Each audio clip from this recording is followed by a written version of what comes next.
Hello everybody and welcome to the Magical Learning Podcast. My name is Jez FM and I'm the podcast producer and host here.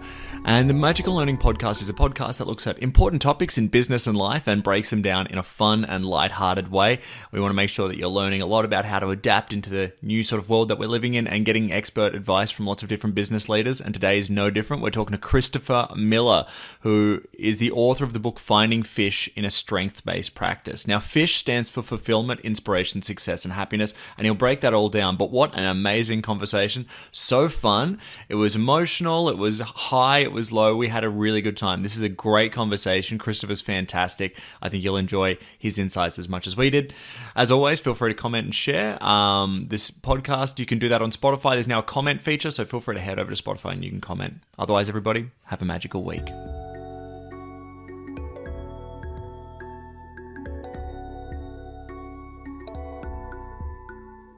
Hello everybody and welcome to the Magical Learning Podcast for this week. We are very excited to have a guest and we'll get to them very shortly. But first, I'm in the room with two other people from Magical Learning, so I've got to check in and see how they're going. So Danette, you're in Melbourne this week. How are you going? And tell us, today's significant. What's the significance of that? Today's my birthday. Very excited about that. So hanging out with the kids today. Came down yesterday, had some meetings and a couple of presentations yesterday and heading back to the farm tomorrow. But yes, very excited and have had a lovely week. And it's been so cold that the bird baths have frozen by about nearly a centimetre this week. That's how cold it's been. Sounds horrible. Great to have you on your birthday here, Danette. Lakers, you're here. You live in Melbourne, but you're now at this location today. How are you going this week? Yeah, I'm pretty good. Here celebrating Mum's birthday as well. Made her some cupcakes last night, so we're going to eat those after this. And yeah, just other than that, been a very normal, casual week. I've been interviewing for a position at a job, so hopefully hear back from them soon. But that doesn't mean you're leaving Magical Learning. No. I'm still sticking around. Don't worry. You don't have to miss me. But yeah, no, other than that, it's been super chill. Mum and I might watch a movie after this as well, go to the movies. But other than that, we're cruising. Christopher, how are you going this week? Yeah, very well. Busy, but good busy.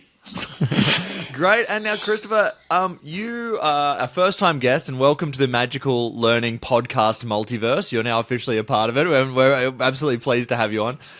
Now, Chris, do you want to tell us a little bit about yourself for people that might be being introduced to you for the first time here? Sure. So I was born in Canada and grew up there and finished university in Canada. And then when I graduated, I moved to the UK, where I had a 12-year career in pharmaceutical management, mostly in marketing. At the end of my marketing management career, I was introduced to coaching to extend my management skill. And I fell in love with coaching enough to leave the pharmaceutical industry behind. So when my wife and I were living in Scotland and we immigrated to New Zealand, and I chose that opportunity to reinvent myself, and I became a business development coach in Wellington for about 3 years.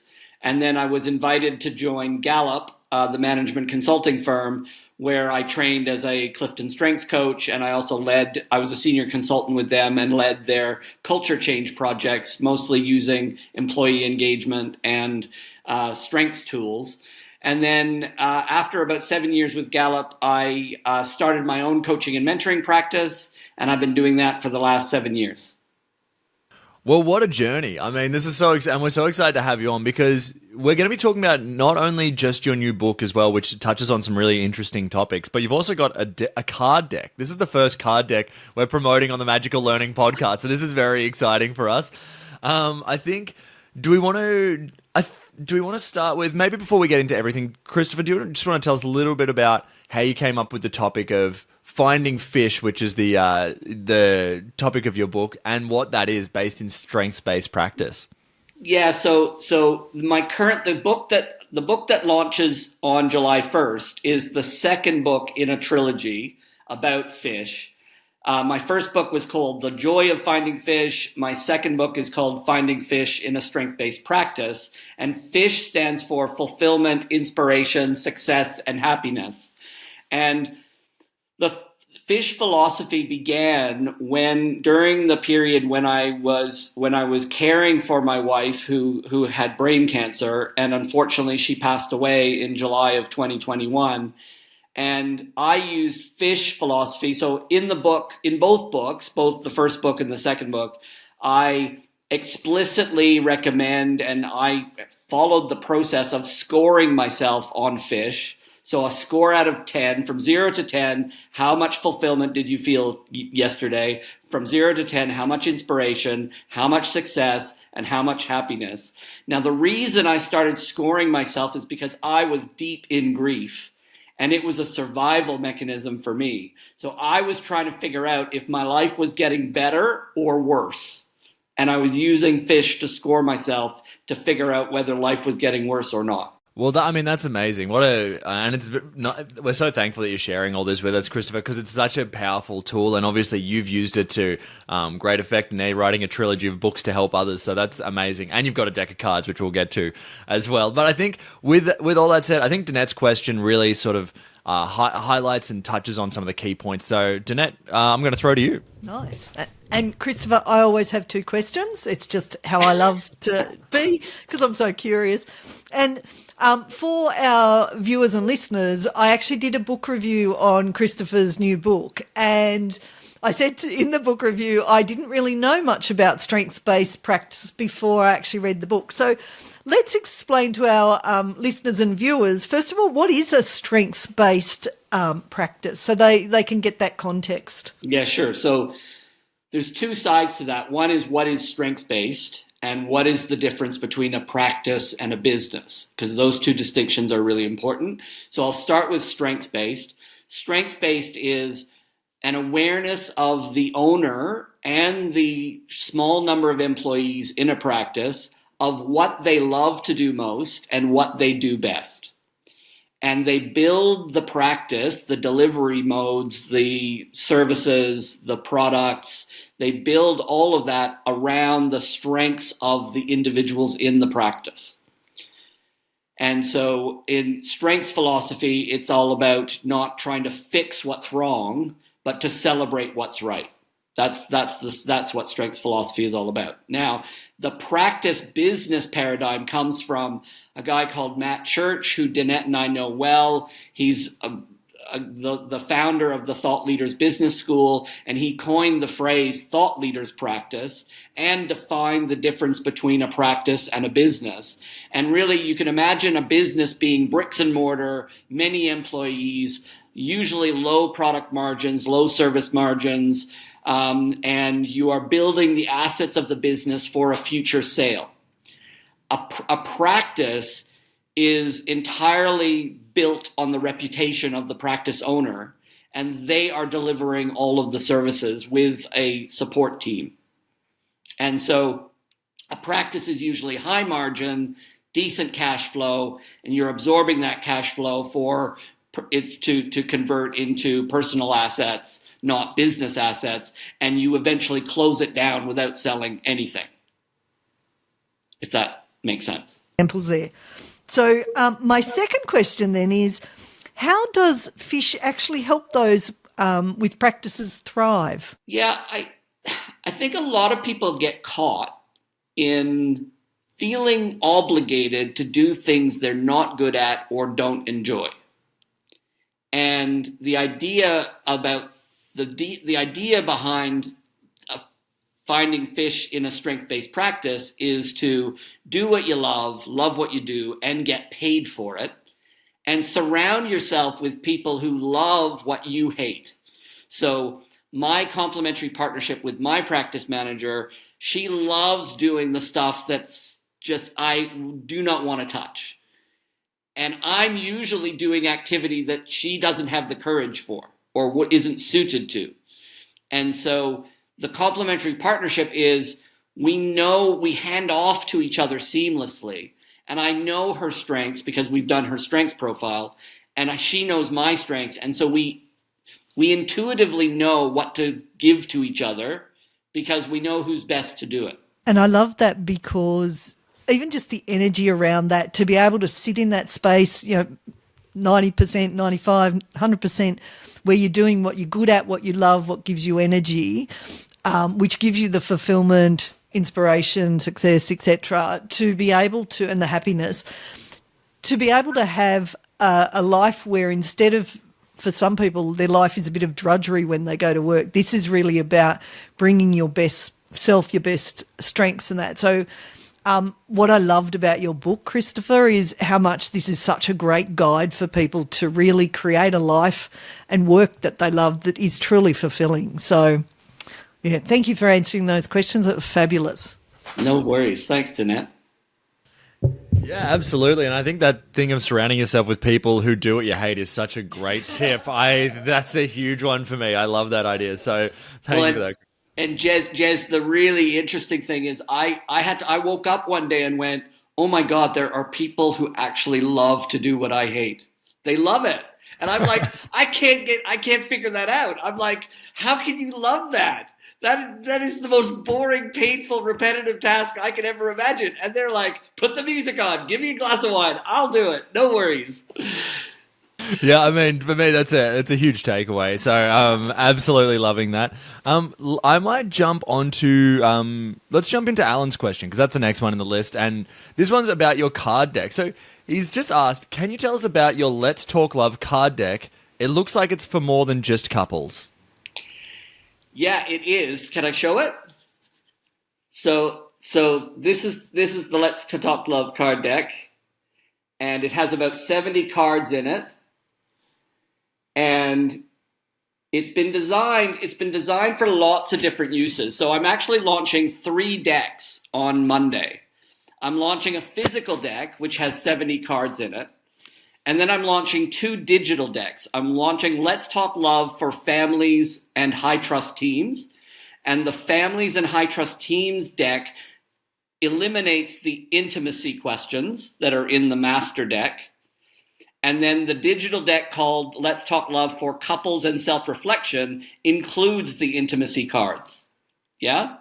So there's a safety in the families and high trust teams deck, but I would say I'm not sexually explicit in any way in talking in the intimacy questions are quite safe to absorb, but it's sometimes uncomfortable in a high trust team. Do we really need to talk about intimacy? But the power of the card decks is I've tested them on female, like clients of mine who are female professionals, business owners, male professional business owners, and several couples, and on my 20-year-old and 15-year-old sons. And it works every time. Like, it creates a meaningful dialogue about love every time in a safe way, right? Like, lots of families are all different and couples are all different, and sometimes we are comfortable talking about love and often we're not.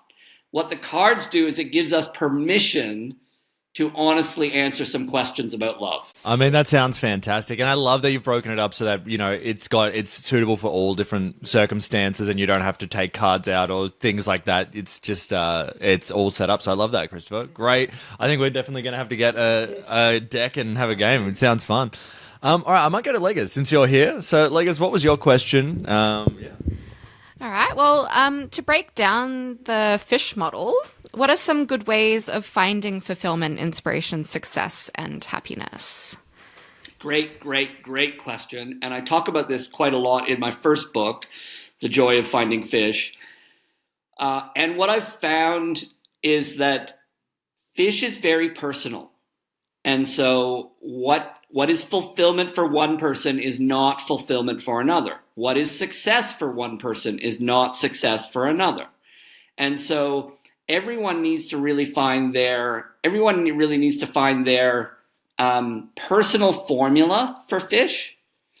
But finding the right coach or reading book 1 gives you coaching questions of, okay, how do I go about finding my fulfillment? So there are suggestions around creating your purpose, living your purpose. How do you articulate it in a way that is okay at work and okay in life? So we dive into the intricacies of fulfillment with a lot of context that it would allow the reader to go, okay, now I see how I can become more fulfilled, right? But I couldn't sit down with any of the three of you. I couldn't sit down with you and go, here's your formula to fulfillment. I'd have to coach you through it, if that makes sense. And the same applies to inspiration, success, and happiness. Yeah, no, that makes a lot of sense. Thank you. It's a not one size fits all. It's a personal sort of process. Yeah. Nice.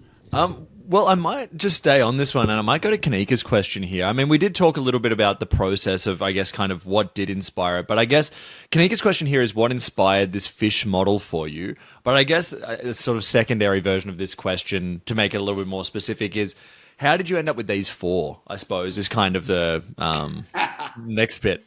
So there's a funny story behind this.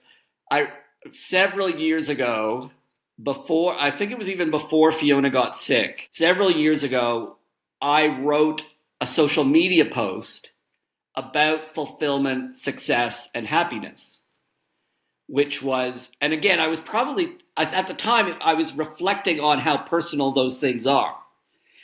And after I wrote that post, I looked at it and went, oh, I'm only one letter away from an acronym. So I had to come up with an I, and that's where inspiration got added. So it literally came from, I knew in my heart fulfillment, success, and happiness were important, and then inspiration got added. The brilliance of that for me is that inspiration was literally an inspiration. Like, it couldn't work out any better. That's amazing, Christopher, and what a good story. I see Jez doing that exact same thing with, like, finding most of he would work in jokes usually, but like finding most of it and then like getting that one thing that pulls it all together. Nice. Yeah, I've done some comedy writing and stuff, and yeah, it is. Sometimes it's like that. You just need this final puzzle piece, and then it's all gonna sit nicely. So, Christopher, what you've done with that fish model by the eye specifically, I think, is perfect. Hey there, it's me, but this isn't part of the regular conversation. This is a quick ad, but it's not an ad for another business. It's actually an ad for Magical Learning, just to highlight some of the things that we're doing here.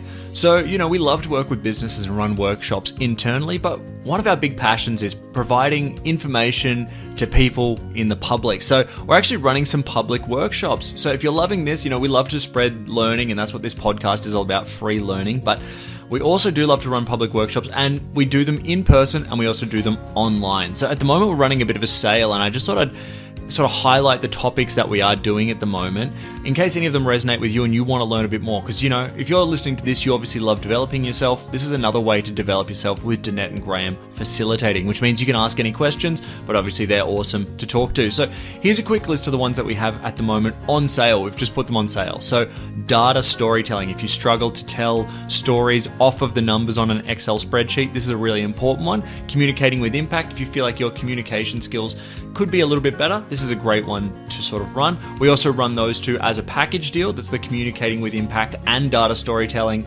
package. That one can be done online or face-to-face. In fact, all these can be done face-to-face or online.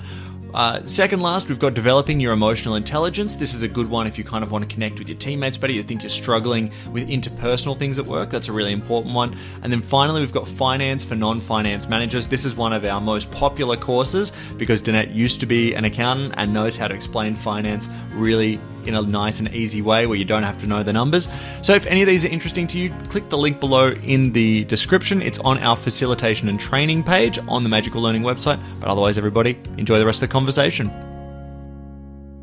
Awesome. Well, I might jump onto my question now, which is sort of when we were talking about this, there's a sort of one of the bits of your book was talking about a life well lived. And I guess for me, that's quite a broad topic. So I guess to you, what does a life well lived look like? And also, what does a life not well lived look like? Yeah, it's a terrific question.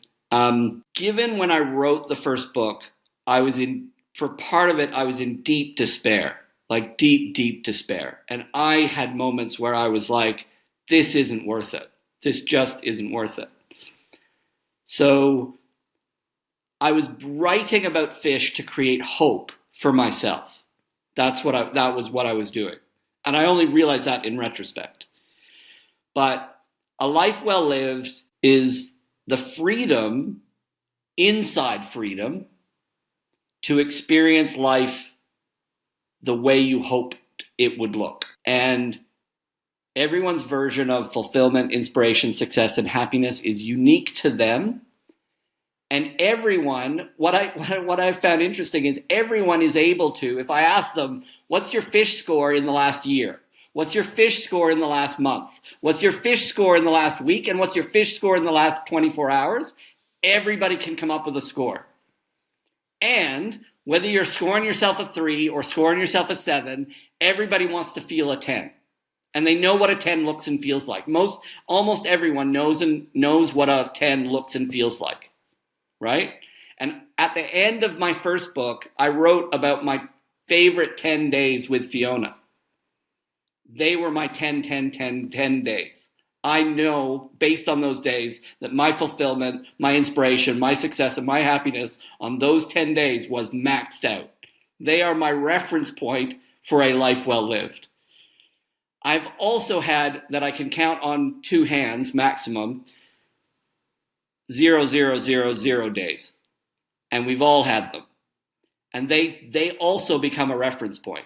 And so in any given day, you're somewhere between a 0, 0, 0, 0 day and a 10, 10, 10, 10 day. Yeah, and I think there's kind of also a beauty in that with the 0, 0, 0, 0 days is that, like you said, you can only count them on like one hand. It's not like they're probably not happening all the time. You know, even if it's a 1, 1, 1, 1 day, that's still not a 0, 0, 0 day, you know? And so they're not going to come around all the time. And even if you are in one, it's not likely that tomorrow's going to be one, you know? Maybe it will, but there's so many options in that sort of field. So I think that that's kind of like an optimistic thing in some ways.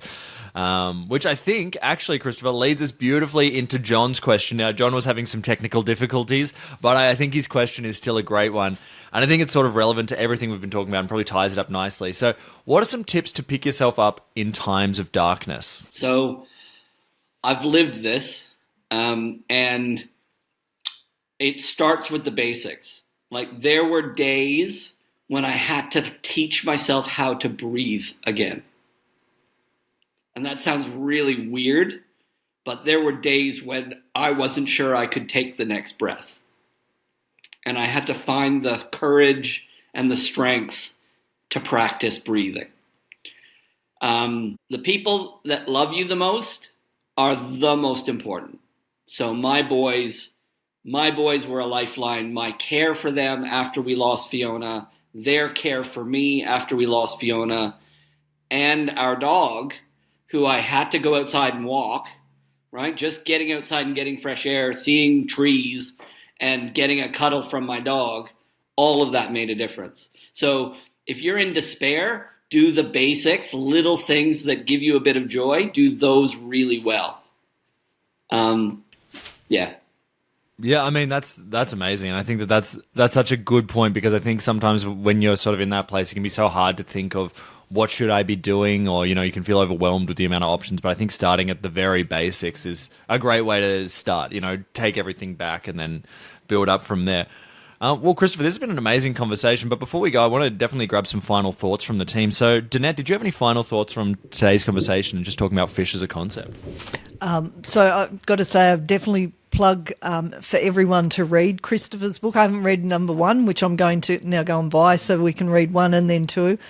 But I really, you know, Christopher, you are a person who inspires me every day, because, you know, you've had some big setbacks and you show up as love every day, which I really, really appreciate. And I'm not sure that you know that impact. So I just want to share that with you, but also with our listeners and viewers, because I think it's really important that, you know, there are times where we have deep despair, and, you know, through using that scoring, you were able to navigate it to find, you know, good days as well in hard times. So I really love the concept of scoring each of those elements, and it also is a great way, because we talk about with better awareness, which is a Robin Sharma quote, you have better choices. So I really love the fact that your book helps people to become more aware of where they're at and the trends that might be happening in those areas of their life as well. So that was a very long-winded summary. But you are awesome. What you do is awesome. And I also would love for you to just share the cover of your book again, because that was created by your son. So I think that it's also important that listeners and viewers get to see the magic that comes from your family too. Well, and that's the art that we transformed into the front cover. Isn't that amazing? That's so cool. Yeah, yeah. Amazing. That looks so good, Christopher. I'm going to pass to Leggers now. Leggers, any final thoughts on today's conversation? Yeah, obviously today's conversation has been very interesting. I feel like I'm sort of entering a space where I need to sort of start looking at my personal fish as I sort of start working a new job and start getting back out there after like a moment of burnout that I've been having this year. So I definitely will take some of those tips with me to apply to my own life, because I feel like I do want fulfillment, inspiration, success, and happiness. Those are all things that I would enjoy having in my life. I definitely think I'll have to read your book as well and find out more about how to go about it. But yeah, no, very good idea. And thank you so much for coming on today. No, my pleasure. And if you have any questions after you've read either book 1 or book 2, come back to me over email, or we can get on a call. I'd love to follow up. Thank you. You know what, Christopher? We'll just have you back on. I think that's the easiest way. Like I said, you're part of the Magical Learning Podcast multiverse now, so you're stuck in now. Unfortunately, you're locked in. That sounds fine. That sounds great. I also wanted to share, like, for me, so many good bits and pieces. Just talking about, explaining the strengths-based thing was good. I didn't know too much about it, and sort of that concept you're talking about where a lot of people feel a lot of obligation. I think that's something I've also been dealing with a little bit at the moment, and I feel like letting go of some of that has been definitely taking a bit of a weight off myself. But definitely the sticking point for me, and the biggest one, was surrounding yourself with people who do what you hate. That to me is like now a goal. I have to find these people so we can work together. So I love that. But Christopher, before you direct people to sort of where they can find you, did you have any final thoughts on today's conversation? So the only thing I would add to the conversation, which really reflects on Danette's kind words about who I am and what I am becoming, I had a realization less than a year ago that fish was not enough. So fish is how we live our lives. Fulfillment, inspiration, success, and happiness is how we live our lives. But why we live our lives is love. And book 3 is called Expansive Love. And it will integrate fish philosophy into living a life of love. So that's my next project. That sounds really good. I think we'll definitely, when that's coming out, you'll definitely have to be on so we can break it all down, because that sounds like a great conversation. Now, Christopher, people I'm sure have been listening to this, loved what you've shared. I mean, I think everybody's probably that's listening to this is want to grab a copy of the book. But did you want to just direct people to A, where the best place is to reach out to you, and B, any sort of resources that you think you'd like to promote for people so they can find out a bit more? Yeah, absolutely. So I'm pretty active on LinkedIn. You can find me, Christopher Miller, in Wellington, New Zealand, and just connect to me there anytime. And the best place, there's a couple of good places on my website. So my website is christopher-miller.com, and there's both a resources page, which has resources for business owners, individuals, and Clifton Strengths coaches, and then there's a publications page, and both of my books are available as a free PDF download if people want to download the books. And then paperback copies can be purchased and shipped around the world. And the Let's Talk Love cards are also on the publications page of my website. Fantastic. Well, we've got all the links in the description now, so if you want to go check those out, just open the description of this podcast, click it. Christopher, I want to thank you so much for being an amazing guest. It's been a great conversation. Leggers and Danette, thank you so much. Great conversation as well. Danette's just sent a virtual hug to Christopher, and Christopher's reciprocated. It's been beautiful. So if you want to watch the video of this podcast or any others, jump on Spotify or YouTube. And until next time, everybody, thank you so much for sharing. And as always, have a magical week.